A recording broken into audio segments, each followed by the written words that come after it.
Yeah. Okay, welcome guys. Thank you. And we are back to the one-on-one in 10. I know that you're used to this being a blog where we actually talk to the writers and readers and you get to read about it. But this time around, the one-on-one in 10 is now a virtual interview with a one-on-one in artist in 10 minutes.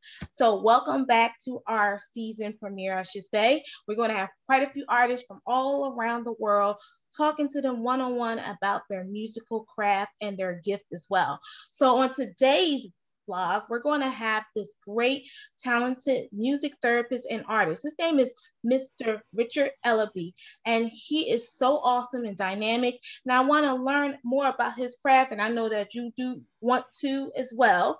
So welcome, Rich, to the show. Thank you so much for coming in and talking with us about your art. Now, when we hear the word music therapy and musician, can you tell a little bit about what's the difference or what's the similarities between the two? Yeah, don't mind telling you that at all. There's some similarities and some differences. Music is kind of like anything that's inside of you, like poetry. So, a musician is just someone who uses music for their own craft, whatever it is that they're feeling. Music therapy is something that we can all benefit from, but it's different in that it's a defined clinical service. Music therapy is the use of some sort of music intervention in a certain oriented way to help with the disability symptom. It could be for a elderly person with dementia symptoms, a child with developmental issues, a person suffering from a psychiatric disorder, physical rehab issues, stroke, TBI. Music therapy really runs the gamut, and we have a lot of services for all kinds of folks. That's great. And I think as we are going into this post-COVID, people need that type of healing type of therapy for themselves, for their loved ones, for their children as well. And I think it's more of a healing type of therapy because you're using it in so many different levels and so many different genres of people that you can touch. Like you said, with the Alzheimer's community, dementia, researchers have found that music therapy actually helps them when it comes to their memory and actually being more I believe just more in tune with themselves as well. So I think it's great that you do both of these things. Now, you did talk a little bit about the geriatric population that you work with. What other populations have you worked with as far as doing music therapy? As far as professional work goes, I worked in psychiatry for about 7.5 years with adults with chronic mental illness, children's crisis unit, trauma experiences and so forth, substance abuse work also.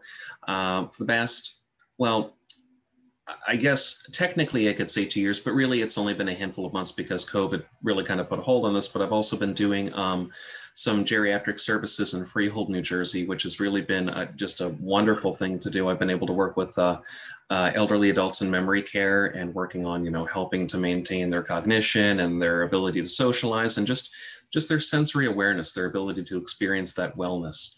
And also with one of my employers, with one of our business partnerships, I had the chance to work a little bit with some little kiddos that have different speech language needs. So it's just, it's been really rewarding to help them learn how to, use receptive speech by pointing and labeling with a music activity or an object, and, expressive speech, prompting them to talk and phonate a bit. And to socialize and so forth. I've had a chance to do quite a few things. And what type of music do you usually play when you? It really all depends on like my goal setting. If I'm working with, let's just say if I'm working with an adult with mental illness who's had issues with real serious depression, you can find a song that might work well with the, the emotions they have. Like, just for example, like that scenario, you might do something like that REM song, everybody hurts sometimes, everybody cries. And they can do a couple of things, they could music it with you. They could take a drum and jam a bit, and then you can process the whole experience of playing and singing. You could block out certain words and have them put their own words in to help validate what they're feeling. If you're working with, say, an 80-year-old in a dementia unit and say, you know, we're working on reminiscence. We're trying to help them not forget the good memories. Like say they like Frank Sinatra. You know, you could sing My Way, and then again, same thing. You could do like a song completion by leaving out the last word of a phrase and seeing if they can finish the sentence to maintain that cognitive capacity. Then you can ask them some questions. You know, when was the first time you heard that song? Oh, back then. What was your favorite thing to do back then? Bowling? Oh, who did you bowl with? Your friends, your husband? You know, it's bringing back that quality of life through the memories with the music. I love it. And I think it's definitely so much needed when it comes to just our own mental health. I mean, just the very much of a healing type of therapy for anyone to enjoy. So I want to touch on the last question. How would people be able to book you for a music session or group session, or for you to come out and just embrace your artistic style with some cool jams this summer? Well, if someone wanted to contact me, you know, I guess at this point, I would leave my contact information with you. I'm also on social media. I can be contacted that way. I kind of prefer just, you know, formal email, you know, just, you know, let me know who you are, you know, what it is that you're trying to do. If you're, you know, like a healthcare facility manager or something like that, let me know about your program and what it is that you want to accomplish with music therapy or music services.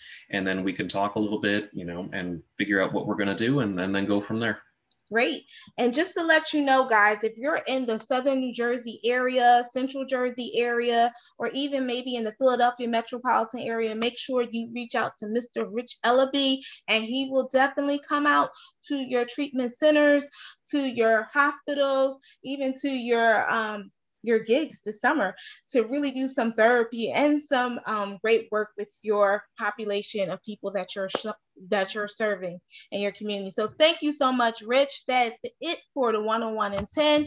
Make sure you tune in next week for our next artist, and make sure you go to www.urbansocializenj.com for more information about great interviews with our artists on the 101 in 10. I'm your host, Ayasha Roberson. Have a great and prosperous summer, everyone, and I look forward to talking to you soon. Take care. Take care.